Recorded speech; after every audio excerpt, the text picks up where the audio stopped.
Hey guys, let's get more news about Miami Heat, but first, don't forget to subscribe to the channel and leave a like. Harrow, Heat scorch Bulls to advance in NBA play-in, Mavericks upset Kings. Tyler Harrow scored 38 points as the Miami Heat cruised past the Chicago Bulls 109-90 to keep their NBA Eastern Conference playoff hopes alive. Miami point guard Harrow led from the front in a wire-to-wire victory on Wednesday that eliminated Chicago from postseason contention and sends the Heat into a winner-take-all play-in clash against the Atlanta Hawks on Friday. The winner of Friday's Miami-Atlanta game will advance to the first round of the Eastern Conference playoffs, where they will face number 1 seed Cleveland. "We just came out in attack mode," Harrow told ESPN after Wednesday's win. "We had a couple of days off since the last game. Myself, my teammates and the coaching staff put in a lot of work and it paid off. We've got one more to go. The job is not done yet, just to get in the playoffs. So we've got a long way to go. We have a bunch of guys who come in every day, put their hard hats on and they work. The season hasn't exactly gone how we wanted it to, but we continue to get better. There's a lot to look forward to." Harrow was backed by 20 points from Andrew Wiggins, while Bam Adebayo and Davion Mitchell scored 15 points apiece. Australian international Josh Giddey led Chicago scorers with 25 points. Wednesday's win marked the third season in a row that Chicago have been eliminated from the play-in tournament by Miami. Miami, who finished 10th in the Eastern Conference regular season standings, were always in control after making a fast start against a surprisingly lackluster Chicago lineup. Harrow did most of the early damage, scoring from his first 8 attempts to pour in 16 points in a 39-28 first quarter that left Miami in control at Chicago's United Center. A dominant second quarter, Miami outscoring Chicago 32-19, left the Heat leading 71-47 with the Bulls seemingly powerless to halt the flow of Heat scoring. Although Chicago rallied in the third quarter, outscoring Miami 27-17, it was too little too late and the Heat closed out a comfortable win in the fourth.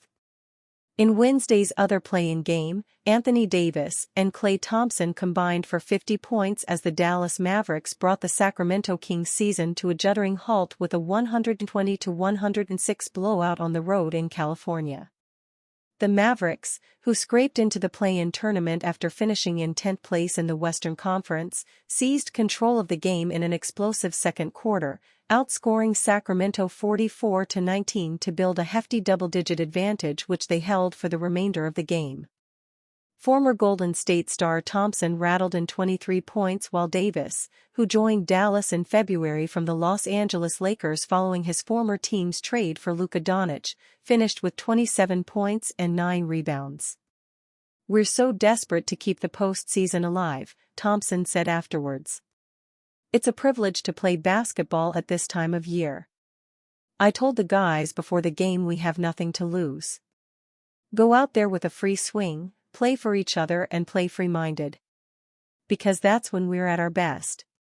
Dallas will now play the Memphis Grizzlies on Friday with the winner advancing to a Western Conference first-round playoff series against the top-seeded Oklahoma City Thunder.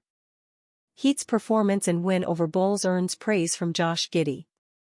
The Miami Heat eliminated the Chicago Bulls from the NBA play-in tournament for the third consecutive season.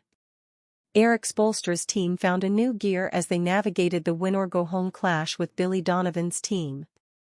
Tyler Harrow's 38 points led the scoring for Miami, while Andrew Wiggins produced a high-level two-way performance, which included 2 blocks.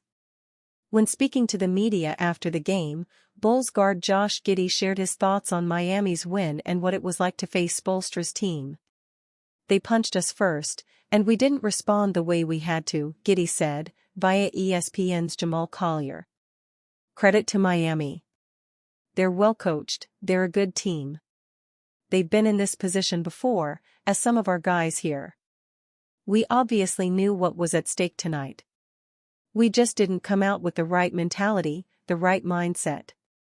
And it's what happens, you lose, your season's over just like that."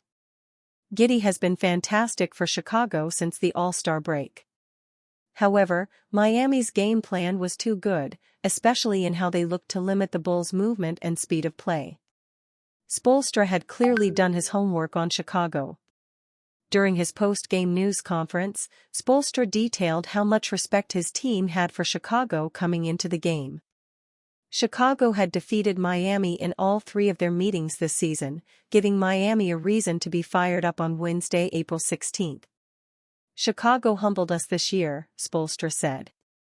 "They have a unique style of play, the way they play with that pace, and they score. They had 2 games where we felt like we were in control of the game both times in the fourth quarter, and they came storming back and had some impressive scoring quarters. Our guys really respected how much they could score. To hold that team to 90, it's not an easy task." With their win over Chicago, the Heat will now face the Atlanta Hawks, who lost to the Orlando Magic on Tuesday, April 15. Whoever wins that matchup will then face the Cleveland Cavaliers in the opening round of the playoffs. Herro's performance was the catalyst for Miami's much-needed win over Chicago.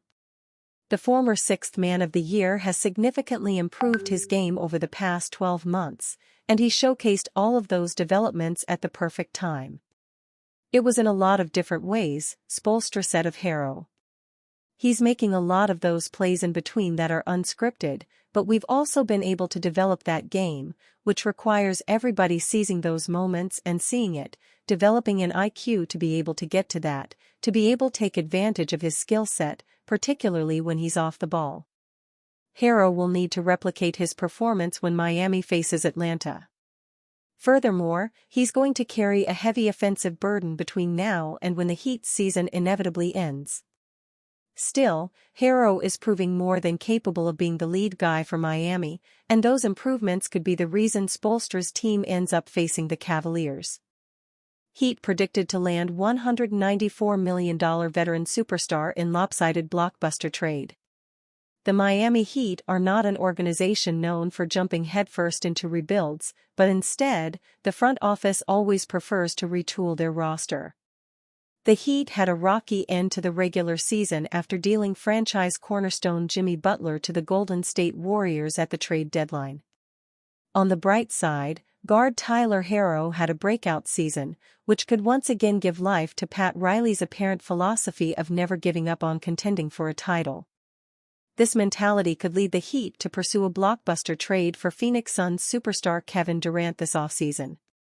If that's the case, Bleacher Report predicts Miami to send Andrew Wiggins, Duncan Robinson, a 2029 first-round pick, and a 2031 first-round pick to Phoenix for Durant.